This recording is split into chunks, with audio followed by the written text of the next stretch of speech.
Hi hello welcome back to my YouTube channel. അപ്പം ഞാനിതാ പുതിയൊരു വീഡിയോ ആയിട്ട് വന്നിരിക്കുകയാണ്. ആക്ച്വലി ഇപ്പം എൻ്റെ ലൈഫ് എങ്ങോട്ടാണ് പോകുന്നതെന്നുള്ളത് I swear I don't know. Going with the flow എന്നൊക്കെ പറയത്തില്ലേ, ആ ഒരു സംഭവം തന്നെയാണ്. ആക്ച്വലി എനിക്ക് ഒരു ഡിഗ്രി കഴിയുന്നത് വരെ ഞാൻ വീട്ടുകാരുടെ അണ്ടറിലായിരുന്നു ജീവിച്ചുകൊണ്ടിരുന്നത്. സോ ഡിഗ്രി കഴിഞ്ഞ സമയത്ത് ഞാൻ വർക്ക് ചെയ്യാൻ തുടങ്ങി. ഡിഗ്രി കഴിഞ്ഞു, നെക്സ്റ്റ് ഇയർ തൊട്ട് ഞാൻ വർക്ക് ചെയ്യാൻ തുടങ്ങി. അപ്പം തൊട്ടാണ് സത്യം പറഞ്ഞാൽ എൻ്റെ ലൈഫിൽ ചേഞ്ചസ് വന്നത്. എന്താണ് ഫ്രീഡം, എന്താണ് ഇൻഡിപെൻഡൻറ്റ്, എങ്ങനെയാണ് നമുക്കൊരു ഫിനാൻഷ്യൽ ഫ്രീഡം ഉണ്ടായിക്കഴിഞ്ഞാൽ നമ്മുടെ ലൈഫിൽ എന്തൊക്കെ മാറ്റങ്ങൾ വരും, അങ്ങനെയുള്ള കാര്യങ്ങളൊക്കെ ഞാൻ പഠിച്ചത് ഞാൻ സ്വന്തമായിട്ട് ഏൺ ചെയ്യാൻ തുടങ്ങിയപ്പോഴാണ്. അതുവരെ എന്ന് വെച്ച് കഴിഞ്ഞാൽ നമുക്ക് ആവശ്യമുണ്ടെങ്കിൽ നമ്മൾ വീട്ടിൽ ചോദിക്കുന്നു, അവർ പൈസ തരുന്നു, അപ്പം നമ്മൾ പറയണം എന്തിനു വേണ്ടിയിട്ടുള്ള പൈസ തരുന്നത്. അപ്പം ലൈക്ക് പിന്നെ എവിടെയെങ്കിലും പോകാനായിട്ട് പെർമിഷൻ, ഞാനൊന്നും അങ്ങനെ കോളേജിൽ പഠിക്കുന്ന സമയത്തൊന്നും എവിടെയും പോയിട്ടില്ല. ലാസ്റ്റ് ഇയറിൽ എന്തോ ആണ് ഡോണയുടെ വീട്ടിലൊക്കെ പോയി, നമ്മൾ കാരാപ്പുഴ ഡാമിലൊക്കെ പോയി പ്രൊജക്റ്റിൻ്റെ ഒക്കെ ടൈമിൽ. അതുവരെ എന്താ പറയണ്ട, വീട്ടുകാരുടെ അണ്ടറിൽ നമ്മൾക്ക് എന്താ ലൈക്ക് ഞാനൊന്നും അപ്പോഴൊന്നും എൻ്റെ ലൈഫെന്ന് വെച്ച് കഴിഞ്ഞാൽ ഭയങ്കര സ്ട്രഗ്ലിങ് എല്ലാവരെയും പോലെ അഫ്കോഴ്സ് ചെയ്തിട്ടുണ്ട്, ഒരുപാട് സ്ട്രഗിൾ ചെയ്തിട്ടുണ്ട്. അപ്പോൾ അതിൽ നിന്നൊക്കെ വന്നതുകൊണ്ട് തന്നെ ലൈക്ക് എന്താ പറയണ്ട, അപ്പം എനിക്ക് കോളേജ് കഴിഞ്ഞ പാടെ എനിക്ക് ജോലി വേണം, എനിക്ക് എന്താണെന്ന് അറിയത്തില്ല, എനിക്ക് എങ്ങനെയെങ്കിലും ജോലി വേണം, എൻ്റെ കയ്യിൽ പൈസ വേണം, എനിക്ക് വീട്ടുകാരുടെ അടുത്ത് പൈസ ചോദിക്കാൻ പറ്റത്തില്ല. അതായിരുന്നു എൻ്റെ അവസ്ഥ.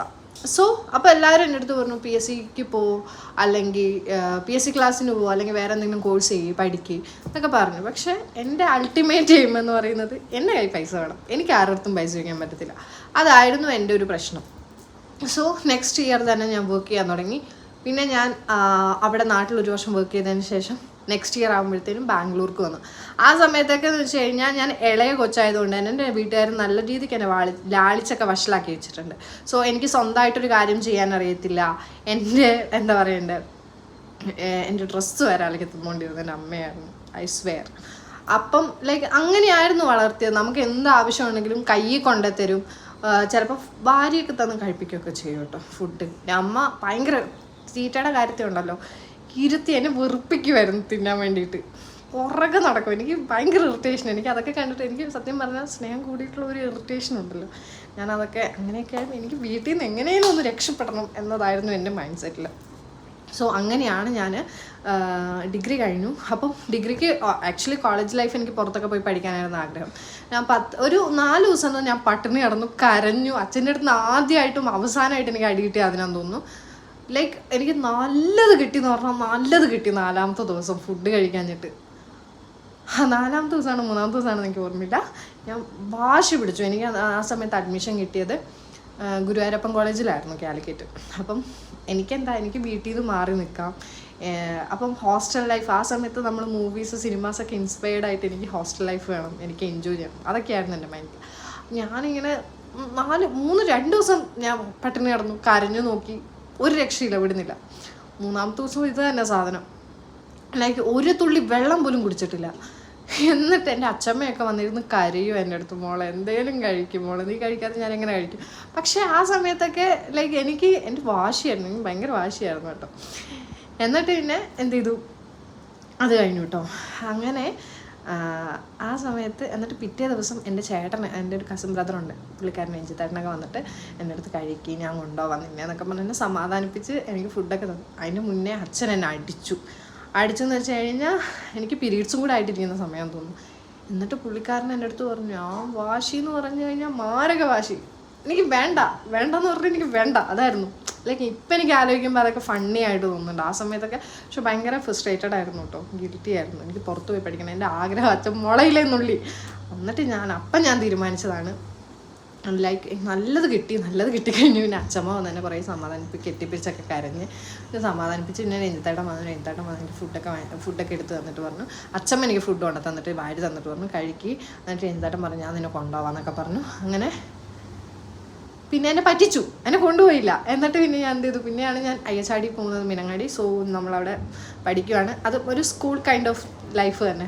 നമ്മൾ രാവിലെ സ്കൂളിൽ പോകുന്നു, ദ സെയിം റൊട്ടീൻ, ഒരു വ്യത്യാസമില്ല. കോളേജ് ലൈഫ് എന്ന് ഞാൻ സത്യം പറഞ്ഞാൽ നമുക്കൊരു സ്പൂൺ ഫീഡിങ് ആ കൈൻഡ് ഓഫ് എഡ്യൂക്കേഷൻ ആയിരുന്നു. നമുക്ക് പുറത്ത് പോകാൻ ഒരു പെർമിഷൻ ഇല്ല, കോളേജ് കട്ട് ചെയ്യാൻ പറ്റത്തില്ല, ക്ലാസ് കട്ട് ചെയ്യാൻ പറ്റത്തില്ല, അങ്ങനെയൊക്കെ. സ്ട്രൈക്ക് വരുന്ന ദിവസം മാത്രം ജസ്റ്റ് ബാഗ് എടുക്കുന്നു, പുറത്ത് പോകുന്നു, വീട്ടിൽ പോകുന്നു, ദാറ്റ്സ് ഇറ്റ്. അങ്ങനെ പുറത്ത് കറങ്ങാൻ പോക്ക് അങ്ങനെയൊന്നുമില്ല. കോളേജ് ലൈഫ് അത്രയ്ക്കൊന്നും എൻജോയ് ചെയ്തിട്ടൊന്നുമില്ല. അതിനുശേഷം ഞാൻ വർക്ക് ചെയ്യാൻ തുടങ്ങിയപ്പം എനിക്ക് എവിടെയൊക്കെ പോകണമെന്ന് ആഗ്രഹം തോന്നിയോ അവിടെയൊക്കെ ഞാൻ പോകാൻ തുടങ്ങി. ഇവൻ എൻ്റെ കയ്യിൽ പൈസ വന്നു, എനിക്ക് എന്തൊക്കെ വേണമെന്ന് ആഗ്രഹമുണ്ടോ അതൊക്കെ ഞാൻ വാങ്ങിക്കാൻ തുടങ്ങി, കുറേ ഡ്രസ്സൊക്കെ എടുക്കാൻ തുടങ്ങി. അങ്ങനെ പിന്നെ ഞാൻ ബാംഗ്ലൂർ വന്നപ്പോഴത്തേനും ലൈക്ക് അതുവരെ എന്ന് വെച്ച് കഴിഞ്ഞാൽ അപ്പോഴും ഞാനൊരു ഇൻഡിപെൻഡൻ്റ് ആയിട്ടില്ല. ഞാൻ ഭയങ്കര എനിക്ക് ഒരാൾ കിട്ടിക്കഴിഞ്ഞാൽ ഞാൻ ആളുടെ അടുത്ത് ഭയങ്കരമായിട്ട് ഡിപ്പെൻഡബിൾ ആവുന്ന ഒരാളാണ്. സോ അങ്ങനെ അപ്പം കോളേജ് ലൈഫിൽ ഞാൻ ഡിപ്പെൻഡ് ചെയ്തത് ഫുൾ ഡോണ കീർത്തനയൊക്കെ ആയിരുന്നു. സോ കോളേജ് കഴിഞ്ഞ സമയത്ത് പിന്നെ എൻ്റെ വേറൊരു ഫ്രണ്ട് വന്നു. പിന്നെ ആ പുള്ളീനെ ഞാൻ ഭയങ്കരമായിട്ടും ഡിപ്പെൻഡ് ചെയ്തു. അപ്പോൾ പുള്ളിക്കാരൻ എൻ്റെ അടുത്ത് നീ അങ്ങനെ ചെയ്യുന്നു ഇങ്ങനെ ചെയ്യുന്നൊക്കെ പറഞ്ഞ് നല്ല രീതിക്ക് എന്നെ കൊണ്ടുവന്നു കേട്ടോ. Thank you so much for that. അതുകൊണ്ട് ഞാനിന്ന് ഇവിടെ ഇരിക്കുന്നു. അങ്ങനെ അപ്പം പിന്നെ അവിടെ നിന്ന് നാട്ടിൽ നിന്ന് വരുന്ന സമയത്ത് എനിക്ക് റോഡ് ക്രോസ് ചെയ്യാൻ പോലും എനിക്ക് പേടിയാണ്. നാട്ടിൽ നിന്ന് വരുന്ന സമയത്തല്ല, നാട്ടിലുള്ള സമയത്ത്. ഈവൻ ഞാനൊരു റോഡ് എംപ്റ്റി ആയിക്കഴിഞ്ഞാൽ ഒരു 10 മിനിറ്റ് വേണമെങ്കിൽ ഞാൻ അവിടെ വെയിറ്റ് ചെയ്യും അത് എംപ്റ്റി ആവാനായിട്ട്, എന്നാൽ മാത്രം ഞാൻ ക്രോസ് ചെയ്യത്തുള്ളൂ. അത്രയ്ക്കും പേടിയായിരുന്നു. ആ ഒരു പേടിയിൽ നിന്ന് ഇന്ന് ഞാനിവിടെ ഒരു അപ്പാർട്ട്മെൻറ്റിൽ ഒറ്റയ്ക്ക് താമസിക്കുന്നുണ്ടെങ്കിൽ ഇതാണ് എൻ്റെ അച്ചീവ്മെൻ്റ് എന്ന് വേണമെങ്കിൽ എനിക്ക് പറയാം. This is my achievement. കാരണം എൻ്റെ ലൈഫിൽ ഒരുപാട് സ്ട്രഗിൾ ഉണ്ടായിട്ടുണ്ട്. ഞാൻ ഭയങ്കര സ്ട്രോങ് ആണെന്ന് എനിക്ക് മനസ്സിലായത് ഒരുപാട് കാര്യങ്ങൾ നടന്നപ്പോൾ പോലും ഞാൻ അതൊക്കെ ഫേസ് ചെയ്തു. സോ അപ്പം എനിക്ക് തോന്നി അത്രയ്ക്കും സ്ട്രോങ് ആണ്. എൻ്റെ അടുത്ത് കുറേ പേരൊക്കെ ഞാൻ വീക്കായിട്ട് കണ്ടിട്ടുള്ളത് എൻ്റെ ഇൻറ്റിമേറ്റ് ആയിട്ടുള്ള കുറച്ച് പേരുണ്ട്.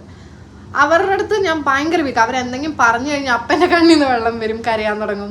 അതല്ല അവർക്ക് എന്തെങ്കിലും പറ്റിക്കഴിഞ്ഞാൽ എനിക്ക് അപ്പം സങ്കടം വരും. അല്ലാതെ മീൻസ് പുറത്തുള്ള ഒരു കാര്യം എൻ്റെ വീക്ക്നെസ് എന്ന് പറയുന്നത് ഞാൻ സ്നേഹിക്കുന്ന ആൾക്കാർ തന്നെയാണ്. ഓഫ് കോഴ്സ് അതെ, അവർക്കല്ലാതെ ഒരു പുറത്തുനിന്ന് ഒരു ഇഷ്യൂ വന്നു കഴിഞ്ഞാൽ നൈസായിട്ട് എനിക്ക് ഹാൻഡിൽ ചെയ്യാൻ പറ്റും. For sure about that. And പിന്നെന്താ ഇപ്പോഴാണെങ്കിലും നമുക്ക് ഇവിടെ ഒറ്റയ്ക്ക് നിൽക്കാനാണെങ്കിലും ഒരാൾ വന്നു കഴിഞ്ഞാൽ സംസാരിക്കാനാണെങ്കിലും കോൺഫിഡൻസ് എനിക്ക് ഇവിടെ വന്നിട്ട് കിട്ടിയിട്ടുള്ള ഏറ്റവും വലിയ സാധനം എന്ന് പറയുന്നത് കോൺഫിഡൻ്റ് ആണ്. ഒരാളിനെ നോക്കിയിട്ട് ആളുടെ കണ്ണിൽ നോക്കി സംസാരിക്കാൻ പറ്റുക, ഇറ്റ്സ് എ വെരി ആ ഒരു കാര്യത്തിൽ എനിക്ക് എൻ്റെ അടുത്ത് തന്നെ ഭയങ്കര ഒരാളുടെ അടുത്ത് ആദ്യമൊക്കെ എന്ന് വെച്ച് കഴിഞ്ഞാൽ എനിക്ക് ഭയങ്കര സ്റ്റേജ് ഫിയർ ആയിരുന്നു സ്കൂളിലൊക്കെ പഠിക്കുന്ന സമയത്ത്. അപ്പോൾ നമ്മൾ സ്റ്റേജിലൊക്കെ കയറാൻ എനിക്ക് ഭയങ്കര മടിയായിരുന്നു. അപ്പോൾ അങ്ങനത്തെ കാര്യങ്ങൾക്ക് പോകത്തില്ല. പിന്നെ ഒരു ഇൻട്രോവേർട്ട് കൈൻഡ് ഓഫ് അങ്ങനെ ലൈക്ക് എല്ലാത്തിലും ഒന്ന് ഇൻവോൾവ് ആവാതെ ഇങ്ങനെ മാറി നിൽക്കുന്ന കുറച്ച് പിള്ളേരുണ്ടാവില്ലേ, ആ കൂട്ടത്തിലൊക്കെ ആയിരുന്നു ഞാൻ. പിന്നെ അതൊക്കെ മാറി. സത്യം പറഞ്ഞാൽ ഇപ്പം ഞാൻ കുറച്ചും കൂടെ എക്സ്ട്രോവേർട്ട് ആയ പോലെ എനിക്ക് തോന്നുന്നുണ്ട്. പിന്നെ കുറച്ച് നാൾ ഞാൻ ഒരു ഇൻട്രോവേർട്ട് കൈൻഡ് ഓഫ് ആയിരുന്നു. ഇവിടെ ആരുടെ അടുത്തും ടച്ച് ചെയ്യാതെ, ആരെയും വേണ്ട, എനിക്ക് ഞാൻ മാത്രമേ ഉള്ളൂ, എനിക്ക് ഞാൻ മാത്രം മതി എന്നുള്ളൊരു മെൻറ്റാലിറ്റി ആയിരുന്നു എനിക്ക്. പിന്നെ ഞാൻ വിചാരിച്ചു അല്ല, എന്നെ അറിയുന്ന കുറച്ച് പേരെങ്കിലും വേണം. ഇപ്പം ഞാൻ നാളെ എനിക്ക് എന്തെങ്കിലും പറ്റിപ്പോയാൽ പോലും അത് അറിയുന്ന ആൾക്കാർ മീൻസ് അവർക്ക് അങ്ങനെയാണ് പറ്റിയത് എന്ന് പറയാനുള്ള അങ്ങനെയുള്ള ഒരാളെങ്കിലും വേണം എൻ്റെ ലൈഫിൽ. അങ്ങനെ ഒരാളിനെങ്കിലും ഞാൻ നേടണമെന്ന് തോന്നി. സോ ഇപ്പം എനിക്ക് പ്രീഷ്യസ് ആയിട്ട് എനിക്ക് ഒരു ഡൗട്ടും ഇല്ലാതെ പറയാൻ പറ്റും, I have that kind of persons. ഒന്നല്ല, കുറച്ച് വിരലിലുണ്ടാവുന്ന കുറച്ച് ആൾക്കാർ എൻ്റെ കൂടെ ഉണ്ട്. ഞാൻ എന്ത് പറഞ്ഞാലും എന്നെ ഭയങ്കരമായിട്ട് സപ്പോർട്ട് ചെയ്യുന്ന, എന്നെ ചേർത്ത് പിടിക്കുന്ന കുറച്ച് പേരുണ്ട് എൻ്റെ ലൈഫിൽ. എനിക്ക് വാല്യൂ ചെയ്യുന്ന, എനിക്ക് പ്രീഷ്യസ് ആയിട്ടുള്ളത് അവരാണ്. സോ ഗൈസ്, ഒരിക്കലും ഞാൻ നിങ്ങളെ മിസ് ചെയ്യത്തില്ല. Don't miss me, okay? അത്രയേ ഉള്ളൂ. പിന്നെ പിന്നെ ഞാൻ ഹാപ്പിയാണ്. എൻ്റെ കണ്ണൊക്കെ നിറയുന്നുണ്ടോ, സന്തോഷം കണ്ടോ കേട്ടോ. ലൈക്ക് എനിക്ക് കോളേജിലും സ്കൂളിലും ഒക്കെ കോളേജെന്ന് പറയുന്നില്ല, സ്കൂളിലൊക്കെ പഠിക്കുന്ന സമയത്തിലേക്ക് എനിക്കൊരു ബെസ്റ്റ് ഫ്രണ്ട് ഉണ്ടായിട്ടില്ല. ഫ്രണ്ട്സ് ഉണ്ട്, പക്ഷേ ഞാൻ ആരുടെ അടുത്തും അങ്ങനെ ഒരു കാര്യങ്ങളും ഷെയർ ചെയ്യാത്ത ഒരാളായിരുന്നു. പക്ഷേ ഇപ്പം എൻ്റെ ലൈഫിൽ എന്ത് നടന്നാലും ഒരു സൊമാറ്റോക്കാരൻ വിളിച്ചാൽ പോലും എൻ്റെ എൻ്റെ ഫ്രണ്ട്സിൻ്റെ അടുത്ത് ഞാൻ പറയും, എടാ ആളെ വിളിച്ചത്, ഇന്ന കാര്യമാണ് നടന്നത്. A to Z ഞാനിങ്ങനെ എണ്ണി ഇരുന്ന് പറയും. കാരണം അങ്ങനത്തെ ഒരു കൈൻഡ് ഓഫിലേക്ക് ഞാൻ മാറി. ഞാൻ ഇത്ര ടോക്കറ്റീവ് ഒന്നും ആയിരുന്നില്ല, പക്ഷെ ഇപ്പം ഞാൻ ഭയങ്കര ടോക്കറ്റീവാണ്. ഇപ്പം ഭയങ്കരമായിട്ട് എക്സ്പ്ലോർ ചെയ്യണം. എനിക്ക് ഞാൻ ഭയങ്കര ഹാപ്പിയാണ് ആക്ച്വലി ഈ ഒരു ലൈഫിൽ. സോ ഒറ്റയ്ക്കാവുന്ന സമയത്ത് ഒറ്റയ്ക്കാണ്, അല്ലെങ്കിൽ ഞാൻ ഒറ്റയ്ക്ക് സ്ട്രഗിൾ ചെയ്ത കുറേ സമയം ഉണ്ടായിരുന്നു എനിക്ക്. ഒറ്റയ്ക്ക് ഞാൻ ഒരു 2 years, ഞാനിവിടെ ഇപ്പം ഒരു 3 years ആവാറായി. സോ ഒറ്റയ്ക്ക് താമസിക്കുന്നത്. അപ്പം ഇതിൻ്റെ ഇടയിൽ ഞാൻ സ്ട്രഗിൾ ചെയ്തിട്ടുള്ള സമയം ഉണ്ടായിട്ടുണ്ട്. പക്ഷേ ഇപ്പം ലൈക്ക് എന്താ പറയണ്ടത്, അതുകൊണ്ടൊക്കെ ആയിരിക്കാം ചിലപ്പോൾ ഞാൻ ഇത്രയും സ്ട്രോങ് ആയത്. അതുകൊണ്ടൊക്കെ ആയിരിക്കാം ലൈക്ക് എന്താ പറയണ്ടേ, ഒരാൾ വന്നു കഴിഞ്ഞിട്ട് തൊട്ട് കഴിഞ്ഞാൽ കൈ എടുക്കണമെന്ന് പറയാനുള്ള ധൈര്യമൊക്കെ എനിക്കിപ്പോൾ ഉണ്ട്. ഐ മീൻ എൻ്റെ വീട്ടുകാരൊക്കെ പണ്ട് പറയുമായിരുന്നു, ഇവളൊക്കെ ബാംഗ്ലൂർ പോയിട്ട് എങ്ങനെ ജീവിക്കാനാ, സ്വന്തമായിട്ടൊരു തുണി പോലും കഴുകാത്തവളൊക്കെ എങ്ങനെ, അവൾക്ക് സ്വന്തമായിട്ട് ഒരു കാര്യവും ചെയ്യാൻ അറിയത്തില്ല. എൻ്റെ ആൻറ്റിമാരൊക്കെ പറയുന്നത് ഞാൻ കേട്ടിട്ടുണ്ട്. മീൻസ് ഞാൻ എൻ്റെ നാട്ടിൽ നിൽക്കുന്ന സമയത്ത്, കുറ്റം പറയുമല്ല, ഐ മീൻ ഞാൻ പറയുവാണ്, കാരണം അങ്ങനെയൊക്കെ ഞാൻ എന്നെക്കുറിച്ചിട്ട് അവരുടെ അഭിപ്രായങ്ങൾ ഞാൻ കേട്ടിട്ടുള്ളത് ലൈക്ക് അങ്ങനെയാണ്. ഓക്കെ, അപ്പം അങ്ങനെയുള്ളൊരു പെങ്കൊച്ച് എങ്ങനെ അവിടെ പോയിട്ട് എങ്ങനെ നിൽക്കും? പിന്നെ തമാശയായിട്ട് ഞാനൊരു കാര്യം പറയാം. ഞാനും ഒരു ഇങ്ങനെ കൈ നോക്കുന്ന ആൾക്കാരുണ്ടല്ലോ. അപ്പോൾ ഞാൻ ചെറിയ കുട്ടി മീൻസ് ഒരു 8ാം ക്ലാസ് 9ാം ക്ലാസ് എന്തോ പഠിക്കുന്ന സമയത്ത് നമ്മൾ വള്ളിയൂർക്കാവുണ്ടല്ലോ. അപ്പോൾ അവിടെ പോയ സമയത്ത് അവർ കൈ നോക്കുന്ന ആൾക്കാരില്ല, അവർ കൈ നോക്കുന്ന സമയത്ത് അവരിങ്ങനെ പറഞ്ഞു, ഈ കൊച്ച് കുറച്ച് കഴിയുമ്പം വീട് വിട്ടിട്ടായിരിക്കും നിൽക്കുന്നത്, വീട്ടുകാരുടെ കൂടെ താമസിക്കത്തില്ല, ഒറ്റയ്ക്കായിരിക്കും എന്ന് പറഞ്ഞു. അപ്പം എൻ്റെ ആൻറ്റി ഇങ്ങനെ വന്നിട്ട്, ഞാനും ആൻറ്റിയും കൂടെ പോയപ്പോഴായിരുന്നു പറഞ്ഞത്. അപ്പോൾ ആൻറ്റി ഇങ്ങനെ വന്നിട്ട് പറയുന്ന സമയത്ത് അവിടെ ഉള്ളൊരു ആൻറ്റി ഇങ്ങനെ പറയുന്നത് കേട്ടു, ഇവൾക്ക് അതിനുള്ള കഴിവൊന്നുമില്ല, വേണമെങ്കിൽ ഇവിടെ കെട്ടുന്ന ചെക്കൻ കൊണ്ടുപോയിട്ടായിരിക്കും അവൾ അങ്ങനെയൊക്കെ പോകുന്നത്, അല്ലാതെ ചിലപ്പോൾ വേറെ ആരുടെയും കൂടെയൊക്കെ പോയിട്ട് അങ്ങനെ നിൽക്കുന്നൊക്കെ ആയിരിക്കും മേ ബി, അങ്ങനെയൊക്കെ അവർ പറഞ്ഞു. അപ്പം ഞാനിങ്ങനെ ആ സമയത്ത് ഞാനിങ്ങനെ കേട്ട് നിന്നു, ആഹാ അങ്ങനെ ആയിരിക്കും. അപ്പം എനിക്കും എന്നെക്കുറിച്ച് കൺഫ്യൂഷൻ ആയിരുന്നു, കാരണം ഞാൻ അങ്ങനെ ആയിരുന്നു ആ സമയത്ത്, അവരെയും കുറ്റം പറയാൻ പറ്റത്തില്ല, കാരണം ഞാൻ അങ്ങനെ ആയിരുന്നു. അപ്പം ഇന്ന് ഞാൻ അത് ഓർക്കുമ്പം ലൈക്ക് എത്ര കറക്റ്റായിട്ടല്ലേ അവർ പറഞ്ഞത്. അതുപോലെ തന്നെ അപ്പം ഇതൊക്കെയാണ് എന്നെക്കുറിച്ച് എനിക്ക് പറയാനുള്ളത്. ലൈക്ക് എന്താ പറയുക, നമ്മളെ കൊണ്ട് പറ്റില്ല എന്ന് പറയുന്ന ആൾക്കാരുടെ മുന്നിൽ കാണിച്ചു കൊടുക്കുക, നമ്മൾ എന്താ പറയുക ജീവിച്ച് കാണിച്ചു കൊടുക്കുക, അത് മതി, വേറെ ഒന്നും വേണ്ട. നമുക്ക് വേണ്ടിയിട്ട് ജീവിക്കുക, ഹാപ്പി ആയിട്ടിരിക്കുക, ഇഷ്ടമുള്ള കാര്യങ്ങളൊക്കെ ചെയ്യുക, ദാറ്റ്സ് ഇറ്റ്.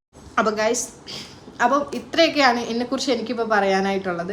ലൈക്ക് എന്താ പറയണ്ടത്, നമ്മൾക്ക് ഒരു കാര്യം ഇഷ്ടമുണ്ടെങ്കിൽ അത് ചെയ്യുക, മാറ്റി വെക്കാതിരിക്കുക. കാരണം എപ്പോഴാണ് എന്താണെന്ന് അറിയത്തില്ല അല്ലേ സംഭവിക്കുന്നത്. അപ്പം കിട്ടുന്ന സമയം നമ്മൾ ഹാപ്പി ആയിട്ട് എൻജോയ് ചെയ്ത് നമുക്ക് ഇഷ്ടമുള്ള ആൾക്കാരുടെ കൂടെ ഇഷ്ടമുള്ള പോലെ എന്താ പറയുക ജീവിക്കുക, അത്രയേ ഉള്ളൂ.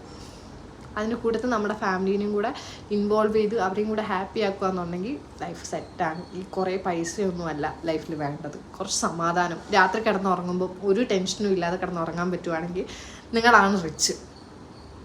ഇപ്പം ഞാൻ എൻജോയ് ചെയ്യുന്നുണ്ട്, ഭയങ്കര പീസ്ഫുള്ളാണ് എൻ്റെ ലൈഫ് നൗ എ ഡേയ്സ്. എനിക്കറിയില്ല ഇനി എന്തെങ്കിലും വരാനുള്ളത് തുടക്കമാണെന്നൊന്നും അറിയത്തില്ല, ബട്ട് ഐ എം സ്റ്റിൽ അങ്ങനെയൊന്നും വരാതിരിക്കട്ടെ. അപ്പം എല്ലാവരും അതുപോലെ തന്നെ നിങ്ങളുടെ ഇഷ്ടമുള്ളതുപോലെ എന്താ പറയുക, മറ്റുള്ളവർക്ക് വേണ്ടി നിങ്ങളുടെ ലൈഫ് സ്പോയിൽ ചെയ്യാതെ അല്ലെങ്കിൽ വേറൊരാൾക്ക് ഹേർട്ടാവുമെന്ന് പറഞ്ഞ് ചെയ്യാതിരിക്കാതെ നിങ്ങൾക്ക് ഇഷ്ടമുള്ള കാര്യങ്ങൾ നിങ്ങൾ ചെയ്യുക. നിങ്ങൾ ചെയ്തില്ലെങ്കിൽ നിങ്ങൾക്ക് വേണ്ടി വേറെ ആരും ചെയ്തു തരത്തില്ല. അത്രേ എനിക്ക് പറയാനുള്ളൂ. അപ്പോൾ ബൈ ഗൈസ്, ടാറ്റാ ബൈ.